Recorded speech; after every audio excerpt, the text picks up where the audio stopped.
เคยดูคลิปเอาหัวยัดปะ What แล้วประสบการณ์ครั้งแรกของพี่เป็นไงอะในการมีเซ็กซ์ เจ็บ เจ็บจุ๊ เจ็บจูเขาบอกว่าถ้าใครทำนะ ตรงเนี้ยมือมันจะเหม็นกูคนแรกเลยในห้องยกขึ้นก่อนด้วยความโง่ คนแรกไอ้สัส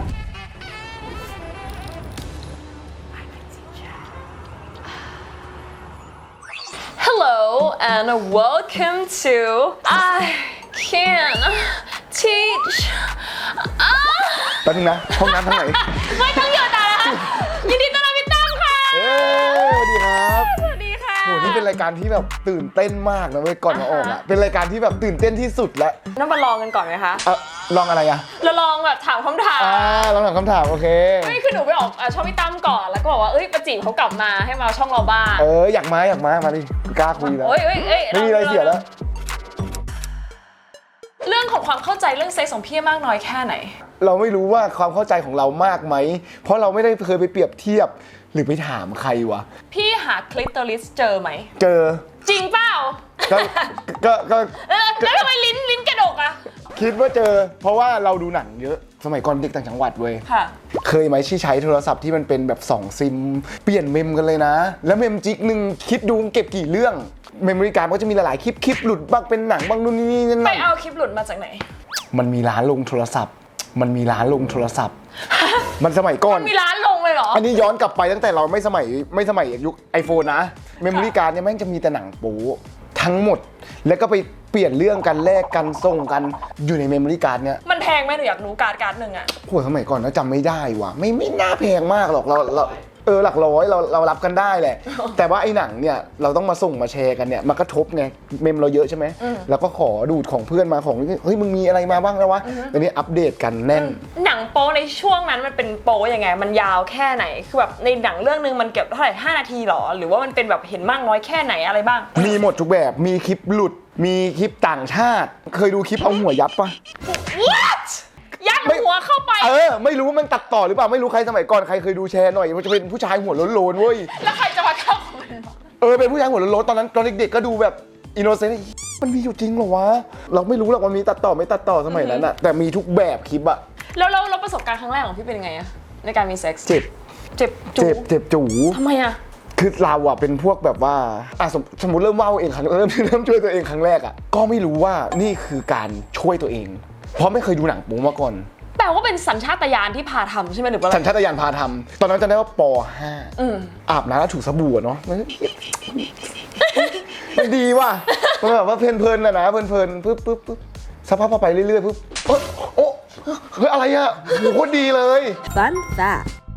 เด็กผู้ชายเริ่มผลิตน้ำอสุจิตั้งแต่กี่ขวบ การช่วยตัวเองของผู้ชายส่วนใหญ่ มักจะเริ่มขึ้นจากการลูบคลำน้องชายจนเกิดการแข็งตัวและถึงจุดสุดยอด ซึ่งสามารถเริ่มมีอาการดังกล่าวได้ในช่วงอายุ 5-6 ขวบ แม้ว่าจะไม่ทำให้เกิดการหลั่ง เพราะมีเพียงแค่เซลล์ต้นกำเนิดที่จะพัฒนาเป็นตัวอสุจิ แต่ยังไม่มีตัวอสุจิ การสร้างตัวอสุจิจะเริ่มขึ้นเมื่ออายุเข้าสู่วัยรุ่น หรืออายุประมาณ 11-13 ปี แต่ในบางคนอาจจะเกิดขึ้นเร็วกว่าหรือช้ากว่าเล็กน้อยค่ะ การสร้างอสุจิจะเกิดขึ้นจากการกระตุ้นฮอร์โมนทางเพศจากต่อมใต้สมอง และจะหลั่งน้ำอสุจิครั้งแรกตอนอายุระหว่าง 10-18 ปี แต่พบบ่อยสุดในช่วงอายุ 13-14 ปีค่ะ เราก็ทำทุกวัน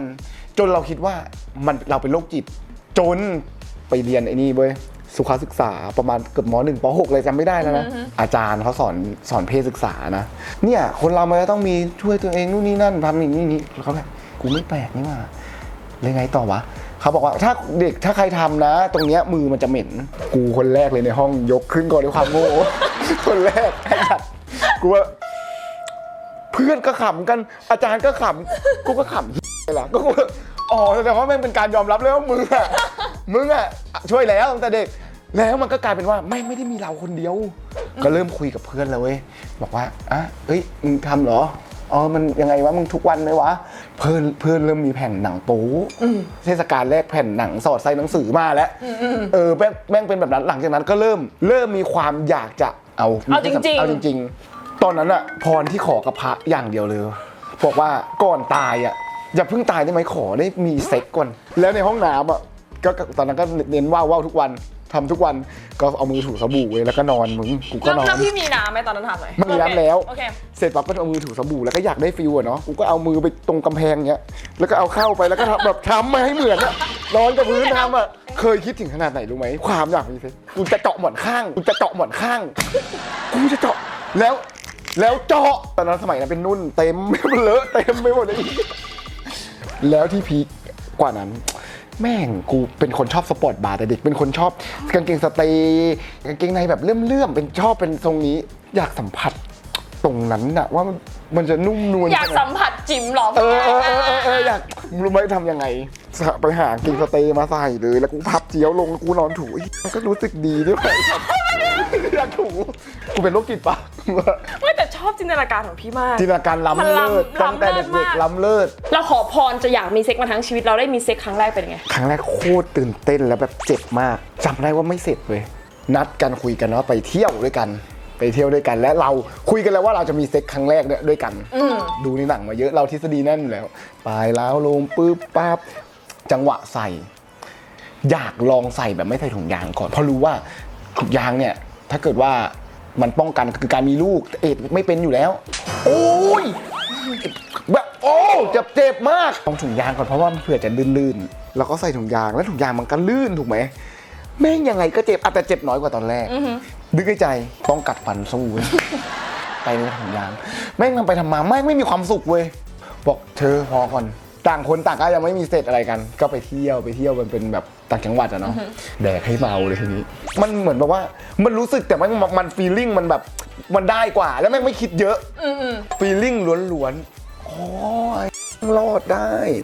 พี่ว่าถือว่าโอเคไหมสำหรับครั้งแรกของพี่มันฟีลลิ่งโอเคเพราะมันอาจจะดื่มเข้าไปด้วยมั้งมันทำให้แบบมันไปแบบขั้นที่สุดมากๆแบบโอ้โหที่แม่งครั้งแรกแม่งดีมากๆเลยแล้วอยากรู้ว่าพี่ถือว่าตัวเองเป็นคนเจ้าชู้ไหม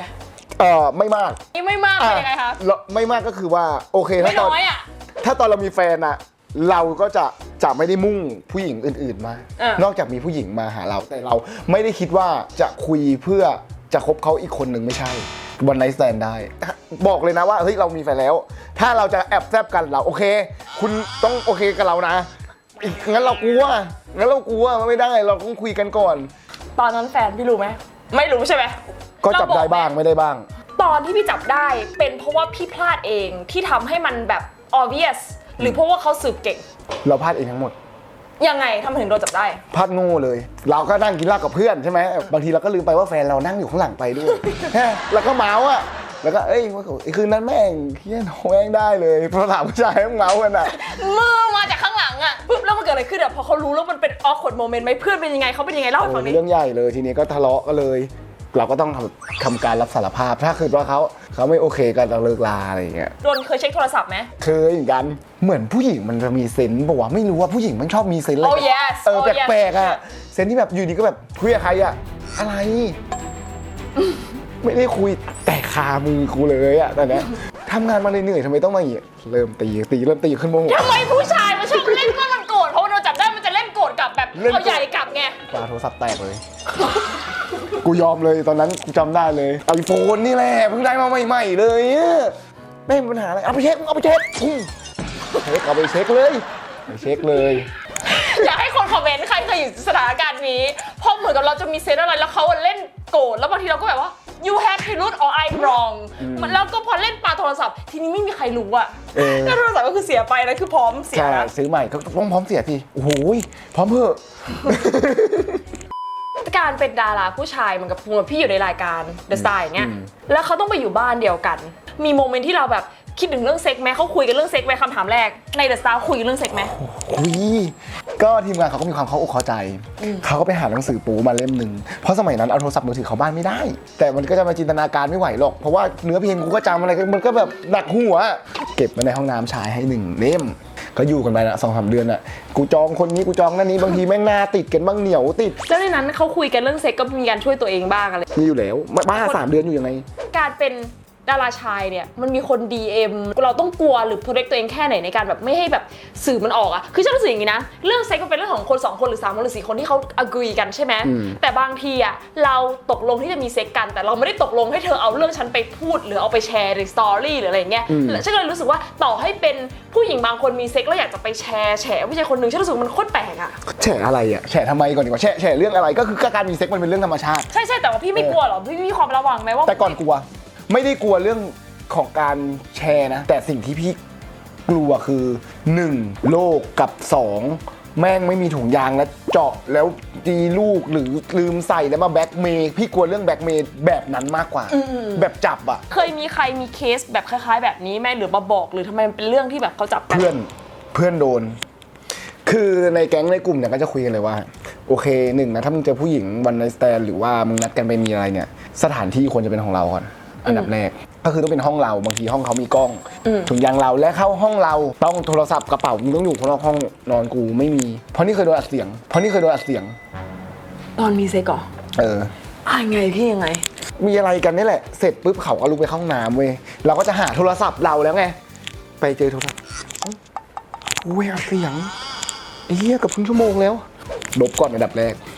ลบเสร็จปุ๊บก็ถามว่าเมื่อกี้เธออัดเสียงทำไมไม่ได้อัดเธออัดเมื่อกี้เนี่ยมันอยู่หน้านี้อ๋อสงสัยมือไปโดนก็เลยบอกว่าเฮ้ยอันนี้ไม่ได้นะทำเพื่ออะไรอยากรู้ทำเพื่ออะไรไว้ฟังอะไรอย่างเงี้ยชอบมันเป็นรสนิยมเขาไงเราก็ไม่รู้ว่าบางคนเขาชอบฟังอะไรอย่างเงี้ยแต่กับเราไม่ได้คือเรื่องบางเรื่องมันต้องบอกกันก่อนนะหลังจากนั้นเราก็เลยมีประสบการณ์ว่าโทรศัพท์ห้ามเข้าห้องนอนเพื่อนคนนึงแบบว่าผู้หญิงไม่ชอบให้ใส่ถุงยางผู้หญิงอะนะว้าวโอเคจังหวะจะเสร็จผู้หญิงมันจะรู้เว้ยจังหวะผู้ชายจะเสร็จอะนึกออกปะแม่งล็อกเอวผู้หญิงเราท่านนี้ผู้ชายก็ปักคือผู้ชายคิดว่าพอฉันจะเสร็จข้างนอกมันจะปล่อยนอกแม่งดึงแล้วแม่งล็อกอย่างเงี้ยแล้วก็แอนสู้อย่างเงี้ยก็เสร็จปั๊บก็มีปัญหากันแล้วก็บอกว่าเฮ้ยทำอย่างนี้ทำไมผู้หญิงอยากจับทีนี้มันก็นั่งภาวนากันเลยว่าเมนมึงมายังมึงกับบอกว่ามึงท้องหรือเปล่าปรากฏไม่ท้องไม่ติดแต่คือหนูเคยได้ยินเคสก่อนอันนี้ที่มันมีแบบว่าบอกว่าไม่ท้องแต่บอกว่าท้องอ่ะอันนี้จะเป็นคลาสสิกกว่าท้องลมก็มีกูเคยเพื่อนก็มีท้องลม Fun fact ท้องลมเป็นคำที่หลายคนอาจจะเคยได้ยินหรือเห็นในละครตอนที่ตัวละครแกล้งว่ากำลังตั้งท้องก่อนจะมาเฉลยว่าที่จริงแล้วเป็นท้องปลอมส่วนในทางการแพทย์อาการท้องลมหรือภาวะไข่ฝ่อเป็นความผิดปกติของการตั้งครรภ์อย่างหนึ่งเกิดจากการปฏิสนธิของไข่และสเปิร์มในการฝังตัวอ่อนที่มดลูกครบสูตรการตั้งครรภ์ตามปกติแต่หลังจากฝังตัวได้ไม่นานตัวอ่อนก็เกิดการฝ่อและหายไปเหลือไว้เพียงถุงตั้งครรภ์เปล่าๆนั่นเองค่ะคือฉันรู้สึกว่าคุณพยายามจะฟอร์สเขาให้อยู่ในชีวิตคุณแต่เขาไม่ได้อยากอยู่มันจะเวิร์กเอาท์ยังไงวะคือไม่ซูนอเลเดอร์เขาก็ต้องไปอยู่ดีมันไม่มีอะไรที่สามารถหยุดคนคนนึงได้เลยต่อให้มีลูกแล้วคนที่เขามีลูกกันเต็มบ้านเต็มเมืองเขายังทิ้งกันได้เลยอ่ะคือฉันรู้สึกเหมือนกับว่าแบบ that's so crazy อ่ะมันจะมีความสุขจริงๆเหรอวะไม่รู้ว่าสิ่งที่เขาต้องการมันหมายถึงว่าเขาอยากจะอยู่กับผู้ชายคนนี้ให้นานที่สุดหรือเปล่าคือฉันรู้สึกว่ามันต้องเป็นความโคตรไม่มั่นใจในตัวเองที่สุดอะคือขอโทษนะถ้าเกิดมัน offend ใครแต่ฉันรู้สึกว่าการที่อยู่ไปทำร้ายชีวิตของคนอื่นแล้วต้องไปโกหกว่าตัวเองท้องเพื่อเขาอยู่ในชีวิตอะโคตรไม่ใช่เวเลยอะเพราะว่ามันเป็นการ1โกหกใช่ไหมแล้ว2อะคนมันจะไปมันยังไงมันก็ไปหรือว่าคุณไปล็อกเหมือนที่บอกอะแล้วสมมติเกิดท้องขึ้นมาI think I lock อันนั้นคือ crazy เกินไป that's crazy scale that's crazy ใช่แต่ว่าสมมุติมันมีเด็กเกิดขึ้นมาจากสิ่งนี้จริงๆอะเพราะว่าแม่มึงล็อกพ่อมึงที่เขาไม่ได้รักโอเคเหรอวะไม่แต่ว่าก็เป็นเคสไงที่แบบว่าควรระวังจริงเป็นผู้ชายผู้หญิงจริงนะหนูพูดไปรวมๆเลยว่าก็ควรใส่ถุงยางคือการตกลงที่จะมีเซ็กกันก็คือเรื่องนึงการตกลงว่าจะมีเซ็กเพื่อมีลูกก็อีกเรื่องนึงนะเว้ยบางทีบางคนแค่อยากมีเซ็กด้วยแต่เขาไม่ได้อยากมีลูกมีพันธะมึงคุยกันให้รู้เรื่องแต่จะมาอีกฝ่ายนึงคิดเองแล้วมาล็อกกันอย่างเงี้ยไม่ได้นี่ก็คือเรื่องราวพี่หรือมีอะไรที่แปลกๆอย่างแม้สักเรื่องนึงแต่ทุกอย่างที่พี่เล่ามาพี่เจอเรื่องราวมาเยอะเหมือนกันนะพี่ก็บ้างอุ้ยกลัวคำถามประสบการณ์เยอะกว่าเจ้าของรายการเยอะเลยมีเยอะบางทีก็เล่าเรื่องของเพื่อนบ้างอะไรบ้างเรื่องของเพื่อนนะแต่หวังว่าการมาพูดวันนี้เรื่องบางเรื่องมันจะเป็นประโยชน์ต่อทุกคนนะบางทีเรื่องหลังๆเนี่ยมันดีนะใช่คือคนจะได้รู้ไว้เพราะว่าฉันเข้าใจว่าซีนาริโอในหลายๆครั้งน่ะจะเป็นผู้หญิงโดนกระทำเป็นส่วนมากแล้วก็จะมาแชร์เรื่องนี้ว่าโดนนู่นโดนนี่ซึ่งฉันเข้าใจหมดเลยแต่อยากจะมาแชร์อีกมุมนึงเหมือนกันว่าผู้ชายมันก็จะมีเคสบางอย่างนี้บ้างก็อยากให้ระวังกันตัวกันไปทั้ง2ฝ่ายทั้งหลายๆฝ่ายเลยอะไรอย่างเงี้ยใช่ครับก่อนจากกันไปนะคะพี่มีอะไรอยากจะฝากเป็นเรื่องของเมสเสจเกี่ยวกับเซ็กส์ไหมแล้วก็เป็นแบบผลงานอะไรต่างๆฝากได้เลยค่ะเรื่องเซ็กอะเราว่าจริงๆมันเป็นเรื่องธรรมชาติเป็นเรื่องธรรมชาติมากๆแล้วก็มันเป็นเรื่องที่ทำให้มนุษย์มีความสุขต้องขอบคุณติชาที่ทำรายการนี้ออกมาเว้ยที่มันทำให้รู้สึกว่ามันเป็นเรื่องที่มาคุยกันได้มันไม่ใช่เรื่อง น่าอายเพราะปกปิดไม่ใช่เหรอมันถึงเกิดปัญหามากมายที่ตามมา มีท้องก่อนกำหนดมาแทนที่จะสอนวิธีป้องกันเขาจะสอนประสบการณ์เขาแต่ไม่คุณกลับว่าไม่ห้าม แค่อยากให้เรายอมรับมันให้มันดูเป็นเรื่องที่แม่มันคุยกันได้แล้วมันควรจะแชร์กันเรื่องนี้มันสำคัญ และจริงๆแล้วเรื่องเซ็กมันสำคัญกับชีวิตคู่ด้วยและอีกเรื่องนึงที่อยากฝากก็คือเด็กๆที่ดูอ่ะคือเรื่องที่ผมเล่าเนี่ยในสมัยก่อนที่แม่งวันไนท์สแตนมีแฟนจับได้อะไรเงี้ยจริงๆในยุคนี้แม่งไม่ควรทำแล้วมันไม่เท่แล้วเว้ยสังเกตว่ายุคนี้แม่งรักแฟนเท่ช่วงมันคึกขนองด้วยตอนนั้นมันหลายอย่างอ่ะโตขึ้นมีหลานเป็นผู้หญิงช่วยเดี๋ยวพี่มันเปลี่ยน mindset พี่เหรอช่วยเยอะมากนี่คิดเลยว่าถ้ามีลูกผู้หญิงนะแม่งทำใจไม่ได้วันหนึ่งลูกได้แบบว่าพ่อเดี๋ยวหนูจะไปเที่ยวทองหล่อนะครั้งแรกกูจะต้องสกรีนตั้งแต่เครื่องแต่งกายของมึงเลยแล้วกูจะไม่ไว้ใจถ้ามึงจะแอบไปเปลี่ยนกลางทางไหมกระเป๋ามึงไปยังไงนี่ยังคิดอยู่เลยนะว่าสมมุติถ้ามีลูกสาวขึ้นมาจริงๆนะนี่จะคุยแบบเพื่อนจะคุยอย่างเงี้ยไปกินเหล้ามันจะเจอสิ่งนี้ไว้จะฝึกลูกกินเหล้าเลยเมาเบียร์เป็นแบบนี้เมาเหล้าเป็นแบบนี้มึงจะกินอะไรวายมึงลองเมื่อไหร่มึงโดนกอกมึงจะได้มีสติกะสอนลูกสาวให้รู้ทุกเหลี่ยมความที่คนผู้ชายเจ้าชู้อ่ะจะโคตรห่วงลูกสาวเป็นพิเศษเพราะมันรู้เหลี่ยมผู้ชายหมดแล้วจะบอกหมดว่าแต่งตัวอย่างนี้ผู้ชายจะมองอะไรถ้าเกิดสมมติเป็นลูกมีลูกสาวจะสอนเขาอะไรเสื้อแหวกถ้ายิ่งมีนมใส่กูรู้สึกกูไม่อยากใส่ชุดนี้เลยเนี่ยไม่อย่างเงี้ยโอเคถ้ามึงโชว์นมมากเลยโอ้โหแน่นมากมาอย่างเงี้ยเฮ้ยมันก็เกินไปหรือเปล่า